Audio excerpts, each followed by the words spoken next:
Had to see that she fell in love with his mind and the way they were able to banter. Yeah. Because she's probably seen a lot of attractive men at this stage in her life. But so why him? Even though she knows that he's maybe not the best idea because he's not a relationship guy. What was it about him? And you had to see that that connection was a little bit of friendship, a little duality and lust, and also it was intelligence. We really are rooting for each other, and like it was my goal to make his movie as successful as I possibly could in whatever way I. Hi besties, welcome back to my channel. I know it's been a minute. I've been so caught up dealing with this court case that I honestly haven't had a second to breathe, let alone catch up on all the celebrity chaos that's been going down lately. But every time I open my DMs or scroll through the comments, one thing keeps popping up again and again: Blake Lively, Ryan Reynolds, and yes, Taylor Swift. You guys will not stop asking what's really going on between them. Like, are Blake and Ryan okay? Is there actually tension? Or is the internet just doing what the internet does best, making drama where there is none? People keep asking if Blake and Ryan's relationship is on the brink of collapse. Like, are they actually heading for a divorce? Is all of this putting too much pressure on them? And honestly, you guys know me. I don't have any secret inside sources whispering the truth in my ear. I don't have Leslie Sloan on speed dial ready to feed me PR-approved lies about their marriage. So, no. I'm not pretending to be personally familiar with what's happening behind closed doors right now, but here's what has caught my attention lately: Ryan's recent red carpet appearances. He's been promoting that new John Candy documentary he produced, and some of the comments he's made there, well, let's just say they've raised a few eyebrows. Some of Ryan's recent comments have been, let's just say, a little off the wall. He joked that if he'd had a son first, he would have basically shut down his ability to have more kids because he couldn't handle having 4 boys. He even reminded everyone that he comes from a family of 4 boys. His poor mom had to deal with all that chaos. So it was obviously meant as a joke. But still, people found it kind of strange. Then he told this story about working on the John Candy documentary, saying it was really hard to get in touch with Bill Murray, who'd apparently been ghosting him. He said he was all dressed up in a tux at an event, ready to go, when Bill finally called. And according to Ryan, Blake told him they needed to get moving. But instead of wrapping it up, he said something like, "F you. I'm taking this call." Now, of course, that little story has blown up online. People are speculating that there's trouble in paradise. Especially since Blake and Ryan haven't been seen together in public much lately. They really haven't been seen together much lately. Blake hasn't joined Ryan on any red carpets, and he hasn't shown up to hers either. And of course, that's been enough to fuel a whole wave of speculation. All these podcasters, Substack writers, and gossip accounts are spinning stories about constant fighting and a marriage that's supposedly hanging by a thread. Now, let me be real. I don't know what's actually happening behind the scenes. I'm not out here decoding their Easter eggs or tracking every move like the hardcore fandom does. But honestly, I have a hard time believing there's anything seriously wrong in their marriage right now. Because for things to actually be that bad between Blake and Ryan, well, it would take a lot more than just a few awkward interviews and missed photo ops. Something eerily similar a few years back. He told me that when you're in the middle of a media storm, the key isn't to fight every headline. It's to control what people don't see. That's what I think Blake and Ryan are doing right now. They're not unraveling. They're strategizing. Instead of feeding the frenzy, they're keeping their distance, letting speculation burn itself out. Remember, these two are veterans at this game. They've built their image around balance. Family privacy wrapped in public wit. If anything, this silence feels less like tension and more like a carefully timed pause. They know that in Hollywood, mystery is currency. So while the internet dissects their every move, I don't see a couple in crisis. I see 2 people quietly managing damage control, keeping their brand polished, their relationship private, and their next move unpredictable, that the world around them has. What once came off as charming sarcasm now reads as insensitivity, especially when the stakes are this high. Blake's in the middle of a serious legal battle, one that demands empathy and support, not punchlines. And Ryan's trademark humor, the very thing that made him beloved, suddenly feels tone-deaf in the context of what she's facing. But here's the thing, Ryan's always played his public persona like a script. Every quip, every accidental soundbite, it's part of his brand. He's the lovable smart mouth who never breaks character.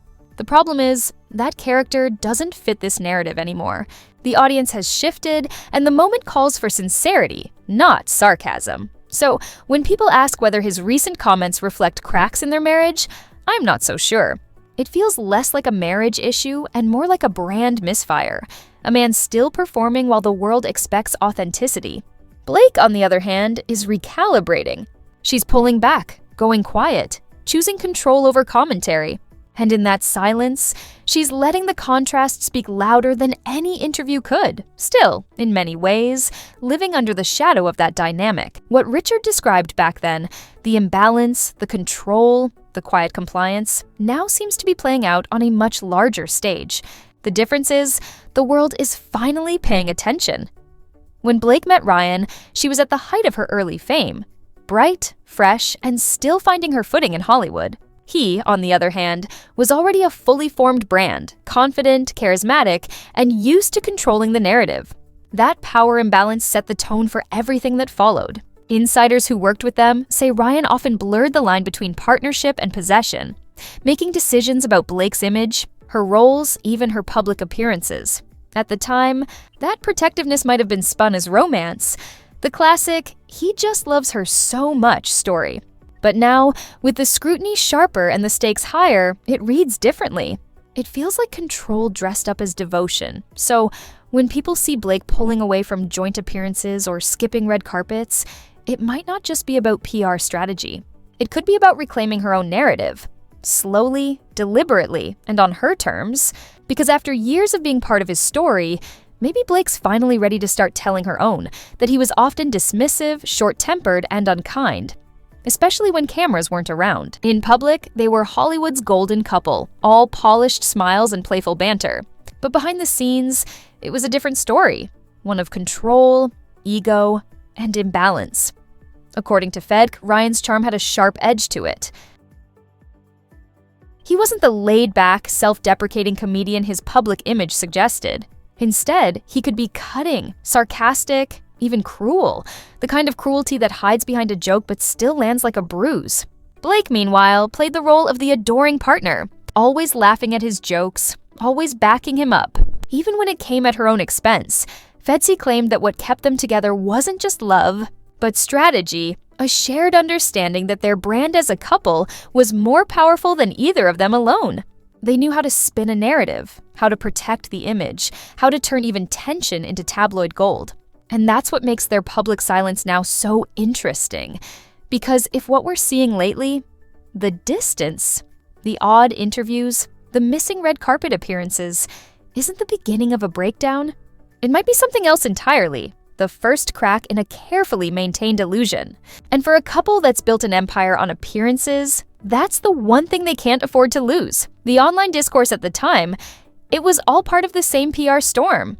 And instead of taking accountability for that misfire, Ryan seemed to redirect the narrative. According to the people around him, this lawsuit became his reset button, a way to reframe the public story, to turn himself from the guy whose marketing tanked a movie into the man standing beside his wife in her fight for justice.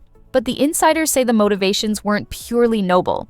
They describe a level of control, financial, strategic, emotional, that's very consistent with what others have seen in Ryan for years. Blake might be the face of this litigation, but the engine behind it, the person signing off on the spend, coordinating the optics, and guiding the narrative, is still very much Ryan.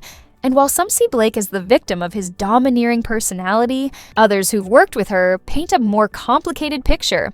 She's not passive. She's a player in her own right. She's learned how to manipulate perception just as effectively as he does. On set, she's known to build close, emotionally charged connections with her co-stars, the kind that blur the line between chemistry and reality. And that's something that has always triggered Ryan's possessive streak.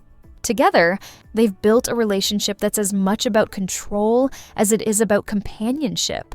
A carefully managed partnership where image comes first, truth second, and loyalty means never letting the mask slip. So when people say this lawsuit is putting strain on their marriage, it might not be quite that simple. It's not breaking them. It's exposing what's always been there.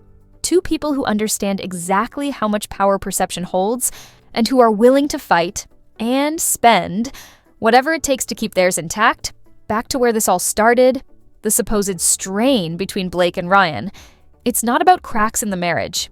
It's about control of the narrative. Every move, every statement, every silence feels orchestrated, not reactive. If you look at their history, this is the pattern. When cornered, they double down on image management. When criticized, they redirect attention.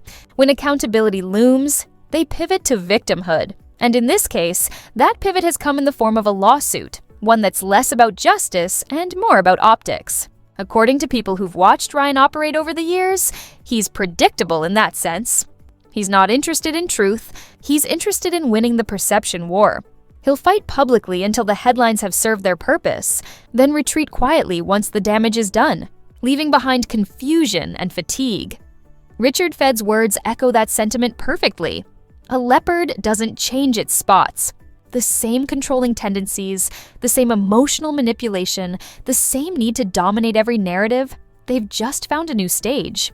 Blake, for her part, seems to have learned to move within that framework, adopting the same strategies, mirroring the same calculated calm. So no, this isn't likely to go to trial. It doesn't need to. The spectacle is the strategy. The court of public opinion has always been where Ryan and Blake are most comfortable operating, where performance and persuasion blur, and where the truth matters less than who tells the better story. Because that's his pattern. If Ryan feels a loss of control, he doesn't walk away quietly. He dismantles. He undermines, reframes, and redirects until the story favors him. And in this situation, that could mean keeping Blake tethered to him by reputation, by family, by shared brand identity. Ending the marriage would mean losing that dynamic, the one where he's the star, the strategist, and she's the reflection that amplifies his shine. For Blake, the dynamic seems more complex. People who've watched them closely describe her as someone who's learned to survive within that control, mirroring Ryan's methods, picking up his PR instincts, and playing the same game. But beneath it, there's dependency. Emotional, financial, and professional. Her image as half of Hollywood's perfect couple is a currency she's not ready to give up, especially when so much of her career and public identity has been built alongside his. So yes, there are cracks, not the kind that come from drifting apart, but the kind that form when two people are locked in a constant power struggle under the guise of partnership. They've built an empire on being in sync, but behind the scenes, it feels more like a negotiation. Who gets to lead? Who gets to speak? Who gets to win? And as this legal mess unfolds, it's becoming clearer than ever that the biggest battle might not be the one in court. It's the one happening quietly inside their marriage. That's the core of it. Neither of them believes they're wrong, even when the world starts to push back. Ryan's ego is wrapped up in control, and Blake's is wrapped up in perception. Together, they create this feedback loop where accountability doesn't exist. Only strategy. Every move, every headline, every random interview soundbite feels curated for a purpose, to maintain the illusion that they're winning. If Ryan really is steering this lawsuit the way insiders suggest, it's not just about protecting his reputation, it's about reasserting dominance. The more chaos he creates, the more dependent Blake becomes. And if the fallout scorches her career in the process, that's collateral damage he's willing to live with. Because in his mind, if she can't thrive without him, she'll never leave. But Blake's not innocent in this either. Those who've watched them over the years describe her as someone who's learned to weaponize vulnerability. She knows when to play the victim, when to charm, when to mirror Ryan's ruthlessness. It's why they've lasted this long. They understand each other's manipulations. They operate in tandem, even when they're quietly at war. So what we're seeing now, the lawsuits, the PR spin, the cracks showing, isn't a sudden unraveling. It's exposure. The same tactics they've always used, just under brighter light. And maybe that's the real reason everything feels so volatile. Because for the first time, the masks aren't holding. And neither one seems ready to face what's underneath. I mean, honestly, whatever means necessary really does mean whatever means necessary. But here's the thing. If a divorce were ever to happen, I genuinely think it would be Blake filing, not Ryan. I don't see Ryan walking away from her first, and if they did split, I don't think it would be because of this lawsuit. It would be because Blake finally got tired of dealing with Ryan's constant verbal diarrhea, the controlling behavior, and the emotional exhaustion that comes with it. It feels like Ryan doesn't want a partner who's thriving. He wants to make sure she's not competition. He couldn't handle it when Scarlett was successful, and he definitely doesn't want Blake outshining him either. That's just how it seems to me. So, are they on the verge of a split? Are they fighting? I mean, yeah, I'm sure they're fighting. Probably a lot. But honestly, that's not new. That's just how their marriage has always been. The only difference now is that everything's out in the open. It's exposed. Does that make sense? Let me know what you think in the comments below. Don't forget to give this video a thumbs up, hit subscribe if you haven't already, and tap that bell so you never miss an update. Thanks for watching, bestie. See you next time. See you next time.